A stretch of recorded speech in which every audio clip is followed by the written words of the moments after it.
بسم اللہ الرحمن الرحیم۔ السلام علیکم ورحمۃ اللہ وبرکاتہ۔ محترم ناظرین، امید ہے کہ آپ خیریت سے ہوں گے۔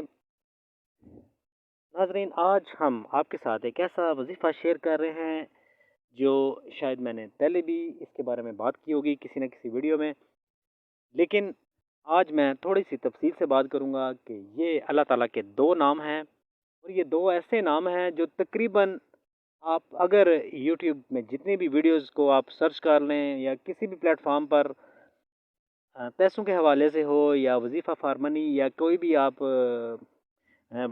ورڈنگ کے حساب سے آپ اس کو سرچ کریں گے تو آپ کو جتنی بھی ویڈیوز ملیں گی اس کے اندر موسٹلی لوگوں نے اس چیز کو لازمی اپنایا، لیکن اس کو مکمل طریقے سے بتایا نہیں ہے۔ آج انشاءاللہ میں آپ کو وہ طریقہ بتاؤں گا، ہے یہ چھوٹا سا طریقہ ہے، لیکن جسٹ اس طریقے سے اگر کریں گے تو انشاءاللہ اس میں برکت بھی ہوگی اور کام بھی ہو جائے گا۔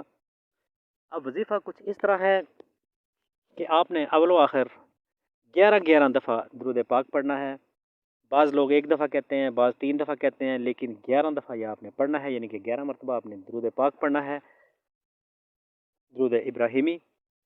اور اس کے علاوہ 100 مرتبہ آپ نے پڑھنا ہے یا وہابو، اور 100 ہی مرتبہ پڑھنا ہے آپ نے یا رزاقو، یا وہابو یا رزاقو۔ یہ آپ نے 100 مرتبہ ڈیلی پڑھنا ہے، اور ڈیلی ہی اول و آخر آپ نے 11 دفعہ درود پاک پڑھنا ہے، یعنی کہ درود ابراہیمی۔ تو ان شاء اللہ تعالیٰ آپ کی جو بھی تمنا حاجت ہوگی، پیسوں کے معاملات ہیں، زندگی میں کوئی اور مشکل پیش آ رہی ہے، ان شاء اللہ تعالیٰ سب کلیئر ہو جائیں گے۔ جسٹ آپ کی نیت صاف ہونی چاہیے اور عمل کرتے ہوئے آپ نے باوضو ہونا ہے۔ ان شاء اللہ تعالیٰ اللہ تعالیٰ آپ کی تمام مشکلات حل کریں گے۔ ویڈیو اگر اچھی لگے تو ویڈیو کو لائک کیجیے گا، چینل پر نئے آنے والے چینل کو سبسکرائب کیجیے۔ ان شاء اللہ تعالیٰ نیکسٹ ویڈیو ملیں گے، اپنا خیال رکھیے گا، خدا حافظ۔